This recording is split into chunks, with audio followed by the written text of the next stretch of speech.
ustedes, para que no haya ningún inconveniente en el tema del día de su examen, me recomendaron que los que no tienen, los que utilizan algún sistema que no sea bajo ambiente Windows, quiere decir que en este caso, por ejemplo, la mayoría son iPhone, ¿verdad? Por favor, sí descarguen Google Chrome para utilizarlo como parte de su sistema de Internet Explorer, una cosa, o sea, para poder ingresar, para que no haya ningún inconveniente, ¿verdad? Porque ya hicieron pruebas con el sistema, con Safari, que es el que utiliza iPhone, y no hubo ningún inconveniente. Pero para evitar algún inconveniente ese día y que ustedes se pongan nerviosos, mejor descarguen Google Chrome. Se puede descargar al teléfono y ahí lo tenemos, ingresen de esa forma, ¿verdad? Bueno, eso sería más que todo las informaciones de carácter técnico que debía darles el día de hoy. Escucho si alguien tiene alguna duda, por favor. Buenas tardes, perdone. Fíjese que le quería comentar, usted nos va a estar confirmando a la hora que le llegue el examen, porque la verdad yo cuando me examiné de una retrasada, yo tuve ese problema, tuve problemas de internet, incluso le estuve escribiendo al licenciado que me confirmara si le había llegado para seguir probando al enviárselo, pero nunca recibí respuesta. Y al final pues nunca me apareció la nota, entonces no sé si usted sí va a estar corroborando que le van a ir cayendo los exámenes o no. Ok. Con su pregunta veo que es Alejandra, ¿verdad? Miren, le soy muy sincero. O sea, la única diferencia que vi, por ejemplo, con el Classroom, con el tema de formularios de Google, es que este sistema, si ustedes están asignados, no hay ningún inconveniente porque o lo envían ustedes o el sistema mismo lo envía. O sea, no hay ningún inconveniente que después no vaya a aparecer su examen. Le soy muy sincero, ¿verdad? Ahora bien, quiero ser sincero con usted, querida Alejandra. En este caso, yo, por ejemplo, a mí me sucedió no en el tema de no recibir el examen, sino que por alguna razón técnica, soy sincero, eso sí desconozco, habían algunos dispositivos que aparecía que no se había enviado el examen, pero el docente sí lo recibió, ¿verdad? Por ejemplo, si lo hacíamos en Classroom, estaba asignado el examen y en ocasiones posiblemente aparecía que no se había enviado, pero el examen sí lo había recibido. Por ejemplo, a mí me sucedió, y le soy muy sincero, habían personas que creyeron no haber enviado su examen, pero yo sí lo tenía recibido. Ya es específicamente de la plataforma, ¿verdad? Ese día, les soy sincero, yo no voy a estar respondiendo a cada uno si ya me entregó el examen. O sea, no hay forma. Tendríamos que estar conectados en Meet o, les soy sincero, o sea, simple y sencillamente hagan su examen, entren a la hora puntual y envíenlo, ¿verdad? Si no, el examen de todas maneras se va a cerrar y él automáticamente envía donde se hayan quedado, ¿verdad? Ah, muy bien. Sí, me imagino que ahí es diferente, sí, porque tuve problemas eso con Classroom y pues la verdad me quedé sin mi nota y no me pudieron ayudar con eso porque al licenciado no le aparecía pues que yo le había entregado y todo, entonces sí me quedé ahí pues Ok, sin nota, mire, todo eso. sí, pues, ok, mire, de todas maneras, yo le digo, o sea, y eso es parte también de la parte de información. Pues yo di clases ahorita en el semestre de ciencia política y le puedo decir que de todas maneras los plazos ahorita están suspendidos. O sea, si en dado caso alguien quería, por ejemplo, una revisión de examen, por ejemplo, se puede dar, ¿verdad? Pero, o sea, ahora bien, habría que ver qué fue lo que sucedió en este sentido, ¿verdad? Porque como le digo, y le soy muy sincero, ¿verdad? O sea, si fue mediante formulario, independientemente, aunque Classroom no haya recibido la información de que usted envió su examen, sí se recibió, ¿verdad? O sea, yo estoy seguro que se recibió, porque es más, habían compañeros, yo recibí exámenes de compañeros que en su momento, o sea, Classroom no les notificó en ningún momento que se haya enviado y tenían esa duda, pero yo sí lo recibí, ¿verdad? O sea, para que en ese sentido pues se sienta tranquilo. Daniel, dígame, o Dionel creo que es. ¿Tenía alguna duda, Dionel? Eh, no, licenciado, pero ya que lo pregunta, de hecho sí, viera que yo anteriormente pues no había estado presente en todas las clases de estos días. Hace poco me acabo de ingresar aquí al Meet, Ujú. pero mi pregunta es ahorita con la prueba. Usted nos indica que no es acerca de temas del curso, sino que no es de que tengamos que estudiar ahorita con las diapositivas que han enviado. Ok, ok, bueno, yo sé que y no solo es su caso, Dionel, por ejemplo, otro compañero, Axel, me está Ujú. preguntando que hasta hoy logran entrar a clases. Bueno, les soy muy sincero. Ya hoy, por ejemplo, yo me en había forma asignado, de hecho, pero no me había puesto aquí al Meet. Ok, no tenga pena. Ajá. Le soy muy sincero, compañero, y tanto, o sea, los que están hoy como primera clase, se podría decir, ¿verdad? Ajá. Yo sí les debo informar que ya los 5 puntos de asistencia la semana pasada ya los perdieron, ¿verdad? O sea, o sea, ustedes prácticamente su curso sería sobre 95 porque ya los 100 ya no los pueden tener, ¿verdad? Ya son los de los 5 de la semana pasada. Ahora bien, en el tema de, yo no voy a dejar, y eso es otra que quiero aclarar, ¿verdad? Otra que quiero aclarar. Y ahorita no tenga pena, Ana Lucía, lo que me está preguntando ahorita toco ese tema también. Yo no voy a dejar ninguna tarea, ¿sí? Yo lo dije desde el primer día de clases y lo quiero aclarar hoy porque me estaba preguntando y pues me imagino que al chat lo han preguntado porque me lo informaron. No voy a dejar ninguna tarea. Mi forma de examinar va a ser la siguiente. 10 puntos de asistencia para el primer examen, los cuales se dan son 10 sesiones que vamos a tener con ustedes. Ya los que estuvieron toda la semana ganaron 5 sesiones, son 5 puntos, y a partir de esta semana comenzamos 5 sesiones más, ¿verdad? 10 puntos. El examen es sobre 60 puntos, quiere decir que 60 puntos más los 10 son 70, y después tenemos otras 10 sesiones más en Meet, otros 10 puntos, un punto por día, y un examen de 20 puntos, ¿verdad? Para que lo sepan. Entonces, y por ejemplo, les soy muy sincero, porque eso posiblemente surge esa duda. Les di un libro, les mencioné un libro, pero por favor, ahorita le voy a dar la palabra a Jessica, la voy a silenciar porque se me devuelve el sonido, ¿verdad? Igual lo hayan, si no se me devuelve, disculpa. Ahorita le doy la palabra a Jessica, perdón. Entonces, les soy muy sincero, yo mencioné un libro como libro auxiliar del curso. En el semestre normal que yo doy Derecho Romano, lo utilizamos como auxiliar del curso. Si tienen esa duda del tema generalmente yo examino lo que doy en clase, ¿sí?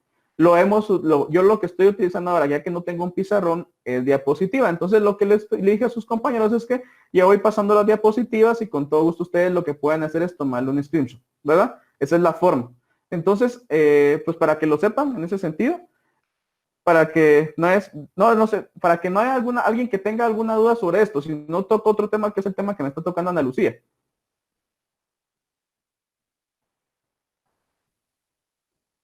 Ok, muchas gracias. Por el orden, primero le voy a responder a Ana Lucía y después le doy la palabra a Jessica Cortés. Ok, ahorita respondo. Okay, bueno, con el tema del examen, para cerrar eso, que me pregunta Avan. El contenido de su examen del día sábado hasta donde lleguemos el día viernes, ¿sí? Hasta donde lleguemos el día viernes, por favor. Bueno, ahora bien, por orden, Ana Lucía me pregunta que si hay una forma de ayudar. Ella dice que generó 2 boletas, pero ninguna le dejó pagar en el banco, ni en banca virtual. Yo creo que está conectada Cori. Por favor, Ana Lucía, si en ese caso usted le puede escribir directamente a ella para que le pueda apoyar. Posiblemente las boletas ya vencieron, tienen 48 horas para ser pagadas. Si no, la única forma es generar una nueva boleta. Si no puedo pagar una, se genera una nueva boleta, hay un nuevo código para cobrar y automáticamente se hace. Bueno. Dani me pregunta, verán compañeros, yo no sé si no están escuchando o no están poniendo atención, ¿verdad? Por cortesía voy a volver a decirlo, pero yo creo que lo he dicho mínimo unas 10 veces. Vale 60 puntos, compañero. Sí, 60 puntos, más los 10 de asistencia, 70. Nada más, ¿verdad? Bueno. Ok. Ok. Ya, Ana Lucía, si en este caso no le permite generar una nueva boleta, por favor, sí. Si le puede escribir a Cori para que la pueda ayudar en ese sentido. Muchas gracias. Bueno, vean compañeros, pues si se dan cuenta, se generaron dudas de otra, pero no me han generado. Nadie tiene dudas de NIT, perdón, de Moodle. O no han visto los videos. Licenciado, yo sí tengo duda. Ah, sí, Jessica, perdón, disculpe que no le he dado la portada. Gracias, Jessica, por favor. Buenas tardes, licenciado. Viera que yo sí vi los tutoriales de Moodle, ¿verdad? Pero viera que ahí aparece sobre el sistema RAT. No sé si es igual. Yo ingresé, pero hacía el curso que dice Derecho Romano A. Ingresé, pero me sale el nombre del licenciado Fernando Pocón. No sé si es usted. Entonces yo me asigné allí, pero no sé si hice bien o hice mal, que no, la verdad no mucho entiendo cómo es esa plataforma. Si me podría explicar. No tenga pena, con tu gusto. Ahorita vamos, Julio, no tenga pena, ya comenzamos clases. Jessica, sí es cierto. O sea, si usted está asignada, o sea, si usted se preinscribió en la sección A, cuando ya ingresa a la clase virtual, en este caso la sección A, que es un catedrático en la A o la B, cualquiera de las dos, sí, efectivamente usted debe inscribirse en esa sección o asignarse a esa sección. Ese es el procedimiento. Si usted ya lo hizo, automáticamente ya está ahí, no hay ningún inconveniente. ¿Pero? Bueno, vean compañeros, en este caso, pues ya más o menos 23 minutos respondiendo dudas de lo que hemos visto, más que todo temas administrativos. Vamos a comenzar entonces la clase. Bueno, vean compañeros. Sí, díganme. ¿Alguien tenía alguna duda más? Ok. Entonces, por respeto a la compañera que me pidió lo del tema de las diapositivas, solo vamos a 2 minutos en esas diapositivas para que les pueda tomar foto y continuamos con lo que estábamos analizando. ¿Verdad? Más o menos por ahí comenzaría. Definición de derecho romano. La división del derecho romano.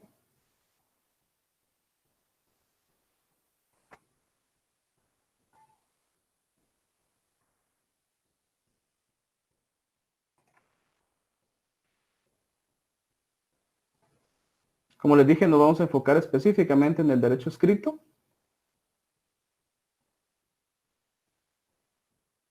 Y el derecho civil. Ok. Bueno, aquí comenzamos. Entonces, hasta ahí habíamos llegado el día viernes, ¿verdad? Entonces, si ustedes se dieron cuenta, queridos compañeros, ya habíamos analizado nosotros quiénes eran las personas que consideraban los romanos personas libres. O sea, que estaban amparados en lo que se conoció como derecho civil. Posteriormente, no, compañero, disculpe, hay una persona entrando, todavía no va, disculpe, ya no va a entrar, ya es mucho tiempo. Bueno, conforme con el tema de derecho de gentes, en ese sentido, ¿qué sucedía?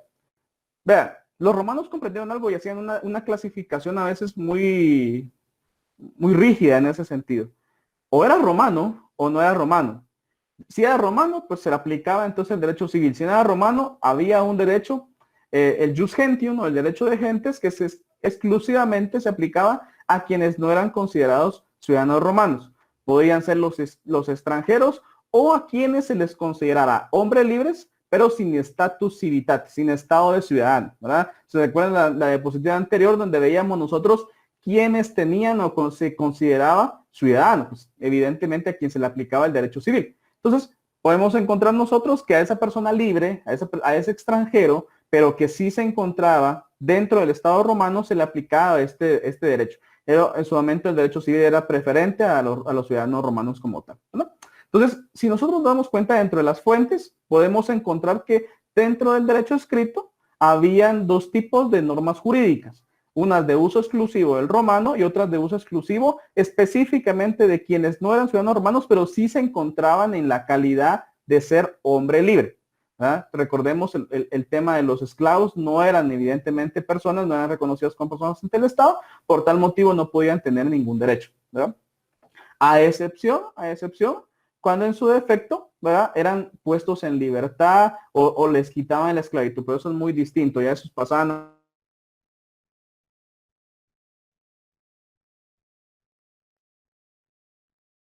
a formar parte del grupo en muchas ocasiones, ¿no? Bueno, vamos a otra muy interesante. Ustedes se recordarán cuando veían, por ejemplo, dentro de su estudio, dentro de la ley, por ejemplo, ¿verdad?, como parte principal del ordenamiento jurídico. Y en este caso, ¿se recuerdan ustedes cuando veíamos la formalidad que en su momento se revertía en una ley? Pues evidentemente dentro del derecho romano también la ley era fuente directa del jus civile. Evidentemente, recordemos nosotros que eran un conjunto de normas jurídicas. Pues dentro de esa parte de la ley, ¿sí?, intervenía ¿quién? Pues el creador, el legislador, el que en su momento contemplaba un hecho que debía ser normado. Y por ejemplo, si ustedes hacen una correlación con nuestra etapa histórica, con nuestra, tanto con nuestra legislación guatemalteca, pues dentro de la parte de la ley vamos a hacer una correlación en ese sentido, porque sí existe todavía alguna conexión con las partes de la ley romana, a excepción de la Santio, que eso ya no, ni siquiera está establecido. Pero veamos, por ejemplo, la praescriptio. Si ustedes se recuerdan y han visto, por ejemplo, cuando han analizado Introducción al Derecho 1, Introducción al Derecho 2, han visto, por ejemplo, el Código Civil, vieron en teoría el Estado, bien, evidentemente tuvieron que analizar la Constitución. Dentro de ellos, ustedes han visto que todas las leyes, o sea, todo aquel ordenamiento que ha surgido, el proceso formal de su creación, siempre al inicio tiene un considerando. La mayoría de leyes, ¿sí?, van a tener un considerando. ¿Cuál es ese considerando? En donde se exponen las razones por las cuales se hace necesaria la creación de la ley. Asimismo, ¿verdad?, ¿qué principio va a desarrollar esta ley? ¿Qué garantía está fundamentando esta ley? También se reconoce la primacía de la Constitución al identificar bajo el principio constitucional de las cuales se deriva esta ley.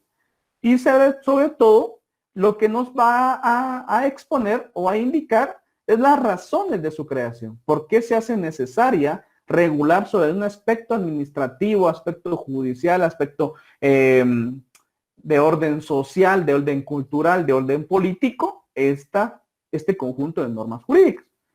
Para los romanos, también en su momento, dentro de sus leyes, se debía hacer una exposición de motivos. Para los romanos lo consideraban la introducción. Si nosotros lo vemos, por ejemplo, ustedes en su momento les dicen, analice tal o X ley, lo que pueden hacer en ese sentido es, lo primero que tienen que hacer es irse a los considerandos. No podemos analizar una ley sin irnos a los considerandos. Porque en los considerandos se nos explica la razón de la ley, el porqué de la ley. Para los romanos esto era muy importante y necesariamente iba al inicio de la ley. ¿Por qué se hace necesaria? O expone los motivos por qué es necesario. ¿Pero?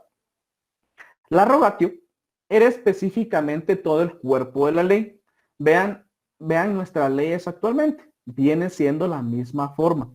Tenemos una exposición de motivos, un conjunto de considerandos y después, por tanto, aparece la ley. Y aparecen después el conjunto de reglas o normas jurídicas que van a desarrollar o va a desarrollar la propia ley. Entonces, para los romanos venía siendo la misma forma. Una parte introductoria y después la propia ley, o sea, el texto ya específicamente, ¿no? Entendemos perfectamente nosotros, muchachos, tanto en la época romana como en nuestra época, bajo nuestro derecho guatemalteco, que lo más importante es el cuerpo de la ley, o sea, lo que contiene la ley. Pero para comprenderla, para entenderla, para estudiarla, para poder desarrollarla, necesariamente tenemos que entender los considerandos. Si no, es como que estamos nosotros leyendo un documento en el cual no sabemos de dónde se deriva, por qué se creó.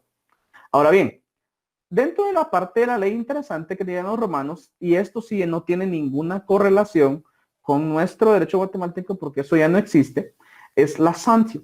La Santio en su momento era una declaración que consagraba que esa ley no violentaba los derechos de la plebe. Eso se logró, o sea, es una parte como final de la ley. Eso se logra después o en el esplendor de la República y fue un logro de los tribunos de la plebe. Necesariamente, como en el Senado generador del conjunto de leyes, se evidenció la forma necesaria de que la ley estableciera que esa ley no violentaba el derecho de la plebe, no violentaba el derecho de ese grupo. Si antes se realizaba una ley, generalmente era una ley previo al tribuno de la plebe y el esplendor de la República, era una ley que en su momento garantizaba mucho los derechos específicamente de los patricios. Cuando existe ya ese representante, ese que vela por los derechos de la plebe, uno de los primeros logros, porque en su momento pues hubieron muchos, dentro de los cuales, por ejemplo, el tema del cónsul que ya vimos, pero de los primeros logros que se hacen es que cuando una ley se ejecuta, se crea, se desarrolla, se establece, debe establecerse un capítulo o un conjunto de normas en donde se establezca que no violenta los derechos de este grupo social romano, que en su momento fue llamado la Santio. Eso no existe en nuestra legislación, porque recordemos que nosotros nacemos libres en igualdad de derechos y condiciones, y en su momento si hay una ley que va a menoscabar esto, es una ley que menoscaba nuestra Constitución, los principios desarrollados en nuestra Constitución, y por tal motivo entonces puede surgir una inconstitucionalidad de ley, o en su momento ni siquiera va a ser sacada de un ordenamiento jurídico guatemalteco, ¿verdad? Eso no existe en nuestra ley. Pero en los romanos sí era muy importante, es más, fue un logro específicamente para la plebe. Bueno, vamos a hablar de la ley de las 12 tablas. Les quiero hacer una aclaración bien sincera y bien directa. Cuando estamos en semestre tradicional, ¿verdad? Cuando es, por ejemplo, el segundo semestre, yo sí me enfoco en hablar específicamente de cada una de las tablas de la ley de las 12 tablas para que las podamos comprender. Es más, a veces hasta sale alguna discusión de este tema. Pero por lo reducido de menos del mes, porque en realidad son 20 días efectivos de clase, 2 días de examen. Entonces, lo que hice yo fue hacer una síntesis no en su momento, no de cada una de las tablas, de forma general de la ley de las 12 tablas, que es lo que contiene cada una. Entonces, no voy a tratar en forma independiente cada una, sino en forma concreta, la ley de las 12 tablas en forma general, ¿verdad?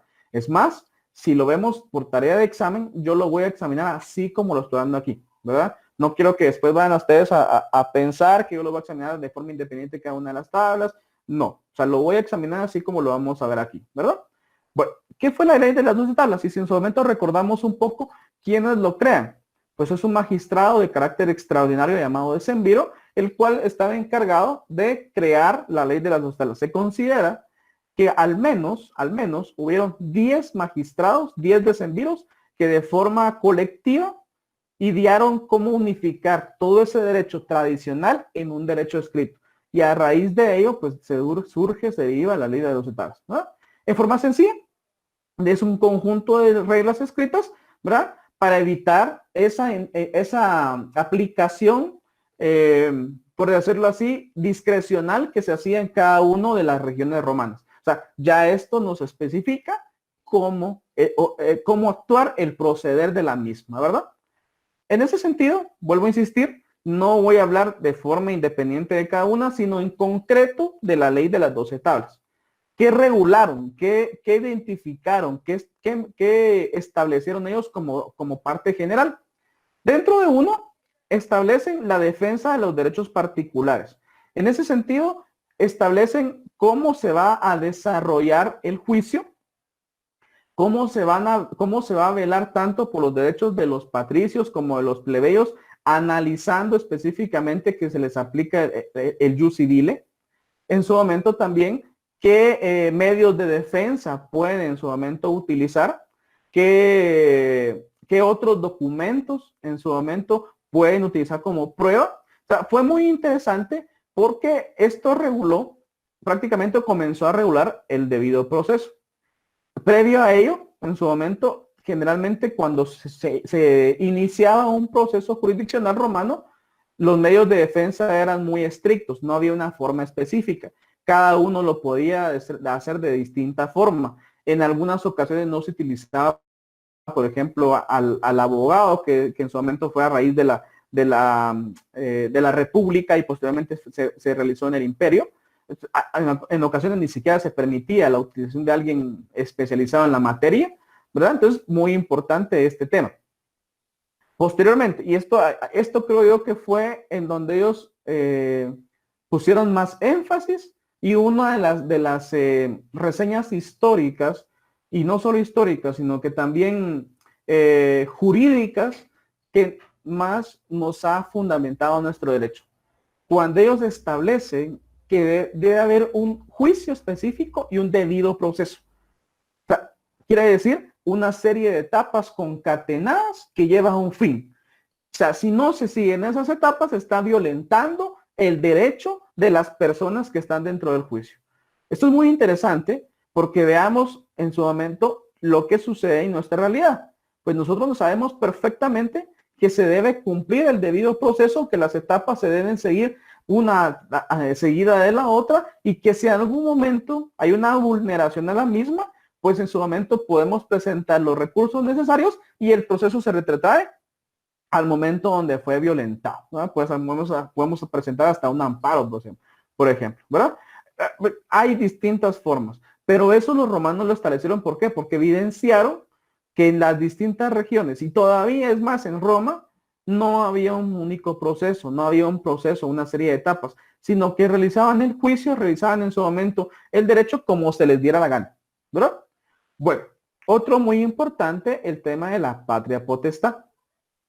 Recordemos, nosotros eso ya lo vimos, por ejemplo, en Derecho, Introducción al Derecho 1, Introducción al Derecho 2, los que ya hicieron Civil 1 ya lo vieron, ¿verdad? El tema de la patria potestad es la representación legal que se ejerce sobre un menor de edad.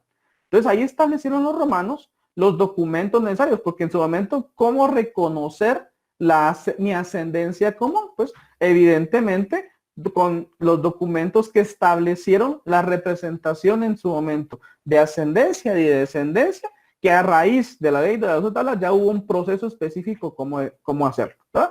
En su momento era a través del tema de los censos. Ahí es como se evidenciaba esa patria de potestad, pues en su momento se reconocía de quién era uno hijo. Otra muy importante, vean, miren, por eso les digo, si ustedes, estoy seguro ya vieron Derecho Civil 1, ¿verdad?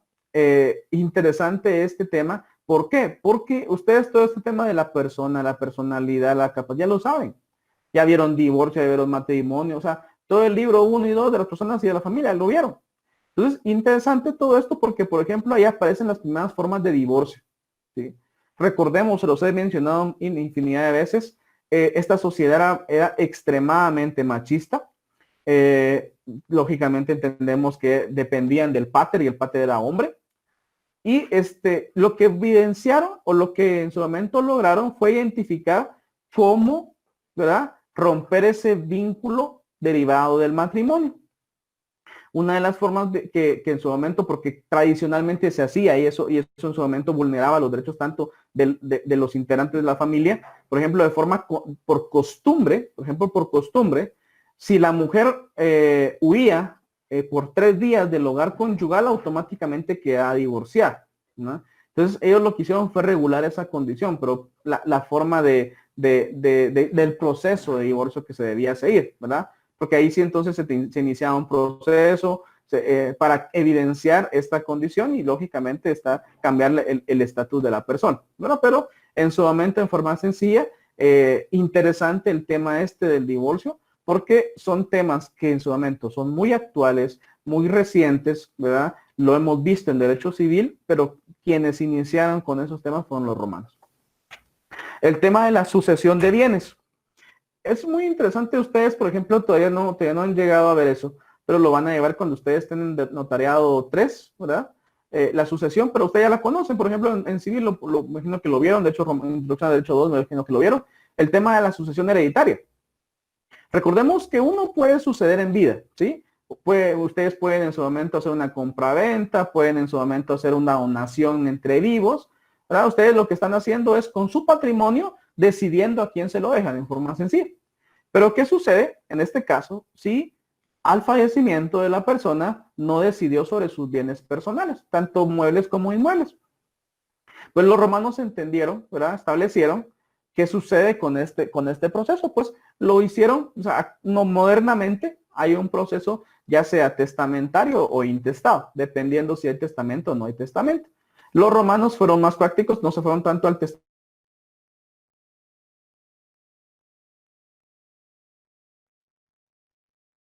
porque no muchas personas, entonces, no solo los derechos que provenían de mi padre, sino también la herencia que en su momento me otorgaba. Quiere decir, en forma sencilla, los romanos establecieron mediante un proceso que lo que era parte de mi padre, al momento de su muerte pasaba a formar parte en su momento, si era el pater, el hijo mayor, por ejemplo, ¿verdad? Llegaba a ser el pater de la familia, a proteger la familia, a tener el derecho personal sobre toda la familia, perdón. Y en ese sentido, tanto los bienes de mi padre pasan a formar parte de mis bienes como bienes de la familia, pero quien los administraba era el pater como tal, o sea, el hijo del padre fallecido, ¿verdad? En su momento, pues yo recuerdo mucho este tema porque es interesante el tema del tema de la sucesión. Yo siempre les he dicho, y se los digo en clase, se los digo a ustedes como recomendación, queridos compañeros. Si tenemos un bien en vida, ¿verdad? Un bien registrado, decidamos en vida a quién dárselo, ¿verdad? Y en su momento no hagamos testamento. Yo en mi oficina no, o sea, si me piden testamentos, pues en su momento lo hago, ¿verdad? Pero yo no recomiendo, porque el testamento solo es en su momento la decisión de última voluntad de la persona.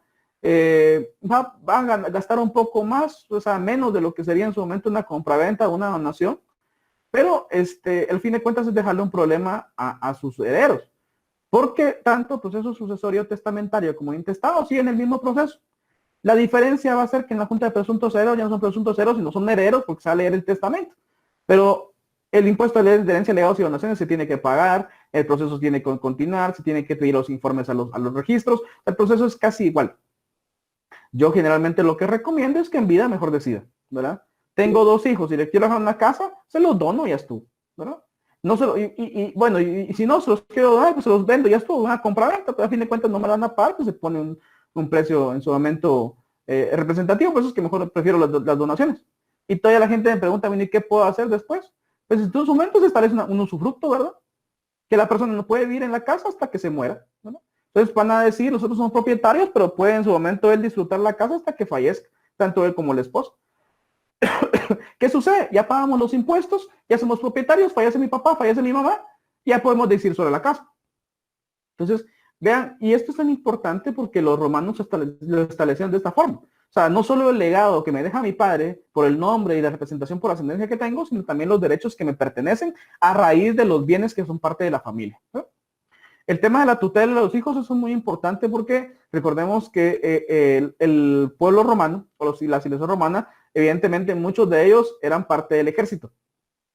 Entonces, ¿qué es lo que hacían? Como salían en campaña, no era una campaña de 1 año, de 2 años, sino que a veces lo mínimo eran mínimo 5 años, 10 años la campaña, recomendaban generalmente en el hermano menor, ¿verdad? Si, por ejemplo, el hermano que siguiera, por ejemplo, al hijo primogénito. Entonces, generalmente dentro de las familias, el pater era el que iba en su momento, si tenía una edad, pues evidentemente que todavía pudiera combatir, iba a la guerra, y quien estaba encargado o quien asumía en su momento el cuidado de los hijos era el hermano de él, el segundo, se podría decir, y a él quedaba en su momento el resguardo del hijo primogénito, evidenciando que si él fallecía, el hijo primogénito ascendía al poder que él tenía como pater, ¿verdad? Bueno. Otra muy importante dentro de ello fue analizar el tema de los negocios jurídicos. O sea, aquí ya podemos nosotros encontrar que hay una bilateralidad de derechos y obligaciones en común. Entonces, muy importante, ¿por qué? Porque en su momento, yo si se acuerdan ustedes cuando les decía el jus commerci, en su momento, ese derecho que tenían en su momento los pater al inicio, de los patricios, de poner un precio sobre un determinado bien, pues eso es muy importante porque se legaliza pues ya no estas prácticas antojadizas, sino ya una forma de comercio real, verdadero y bajo una serie y una fuente estricta de control. Otra muy importante, el tema de cómo adquirir la propiedad, ¿verdad? En su momento, recordemos nosotros actualmente, pues hay posesión, hay propiedad, ¿verdad? Para los romanos, en su momento, eso se daba mucho cuando iban en campaña, por ejemplo, en campaña militar. ¿Qué sucedía con aquellos lugares que conquistaban? De los lugares que conquistaban, evidentemente, pues te daban terrenos, quedaban inmuebles, quedaban, pues, en su momento hasta bienes muebles, por ejemplo, vacas, movientes. Entonces, en ese caso, ¿qué sucedía? Pues ellos entendieron que una forma de adquirir la propiedad era por posesión, lo poseo. Si eran bienes inmuebles, lo poseo por 2 años y es mío. Si eran bienes muebles u otro tipo de bien, por 1 año ya es mío. Entonces era la forma como en su momento ellos iban adquiriendo la propiedad para ellos. Es más, ¿se recuerdan ustedes, por ejemplo, cuando veíamos el derecho que tenía aquel representante magistrado fuera de Roma? Entonces, dentro de ellos, también en su momento, una forma de adquirir la propiedad para ellos fue esa forma, ¿verdad? En su momento dejaban a alguien, a un general en un lugar específico, en una región específica, para que la administrara. Pero sabemos perfectamente que no lo iba a administrar ni por un mes, ni por a veces posiblemente se la administra hasta por 5 años. Entonces, todo lo que en su momento había administrado dentro de su grupo, dentro de su familia, dentro de su región, en muchas ocasiones por posesión podía llegar a ser parte de sus bienes como tal. Y otro muy interesante, el tema de los delitos y el procedimiento criminal. Se regulan en su momento qué tipos de hechos son considerados delitos y el procedimiento para en su momento enjuiciar este tipo de procesos como tal, ¿verdad? Bueno, vean compañeros, en este caso, no sé, como les digo, cuando estamos en semestre regular, esto mínimo me lleva al menos me lleva unos 15 días, ¿verdad? Pero evidentemente no lo podemos hacer de esa forma. En 15 días prácticamente estábamos terminando nosotros la escuela de vacaciones y sería pues en ese sentido no contraproducente para nosotros solo enfocarnos en un tema de las 12 tablas, ¿verdad? No es solo eso el derecho romano. Pero lo que hice con este momento fue hacerles una como síntesis en forma resumida de todo lo que se analiza, ¿verdad? ¿Qué les puedo preguntar de este tema? Lo que está en la diapositiva, sinceramente, ¿verdad? Lo que yo hice de explicarles cada una, ponerles un ejemplo, eso quedará ya para ustedes, es para que lo comprendan, pero generalmente lo que pregunto es lo que está escrito, ¿verdad? Lo que generalmente yo colocaría en la pantalla, en mi pizarrón, si en este caso pudiéramos hacerlo de esa forma, ¿verdad? Bueno, vean muchachos, son las 6:50. En este caso, pregunto a ustedes si alguien tendrá alguna duda, muchachos, para de lo que hemos platicado.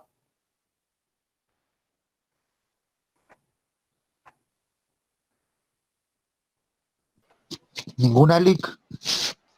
Muy amable, compañero, muchas gracias. Ya estamos claros. Muchas gracias, muy amable. Bueno, Sí, entonces solo vean, agradecerle, licenciado. Sí, dígame, solo permítame. agradecerle por esto que nos compartió acerca de la donación. Fíjese que realmente hoy estábamos platicando con mi papá acerca de lo de la herencia de mi casa, ¿verdad? Porque soy única hija. Y precisamente él me decía, hay que arreglar esos documentos y mire que ahí sí que Dios me lo puso en el camino porque cabal, así con lo que está diciendo cabalito yo entendí eso, ¿verdad? Que es mejor hacer las cosas con tiempo. Gracias, licenciada. No tenga pena, con gusto. Vean, compañeros, si de verdad les soy muy sincero, miren, en serio, porque muchos de nosotros posiblemente Vean, gracias, Cori, ahorita les indico. Por ahí, por ejemplo, le está indicando el tema del link para hacer la otra correlación con el tema de la asistencia. Vean, en forma sencilla, yo con unos 2 minutos se los puedo decir. Vean compañeros, de corazón, porque muchos de nosotros tenemos papás o ya somos papás y tenemos hijos. Y por ejemplo, en este caso, pues me comentaba su compañera, pues es hija única. Y sabemos todos que llevamos el mismo camino. De verdad, sabemos todos que todos llevamos el mismo camino. No, en su momento, no esperemos a la muerte, ¿verdad? Para poder arreglar ese proceso. Yo se lo digo y siempre lo recomiendo con mis clientes. Miren, un proceso sucesorio para uno como notario, en su momento es bueno, pues, o sea, genera buenos honorarios. O sea, ¿cuánto está saliendo un proceso sucesorio ahorita? Ya sea testamentario o intestado, porque a fin de cuentas, como les dije, es el mismo proceso. Lo único que cambia es leer un testamento, pero el impuesto de herencias, dejados y donaciones se paga posterior. Les soy muy sincero. Más o menos, eso no les digo todavía ni siquiera sin los honorarios del valuador autorizado, sin el impuesto de herencia, legados y donaciones. Aquí les hablo más o menos de gastos en forma general y más o menos el gasto que sería del pago del notario, en este caso, más o menos 25,000 quetzales. 25,000 quetzales sin contar el tema de el impuesto de herencia, legados y donaciones. Eso depende mucho, por eso es que se hace un avalúo fiscal, porque no van a pagar ustedes impuestos sobre lo que a su papá, a su mamá o a ustedes les costó la casa. Lo van a pagar al día en el cual se haga el avalúo.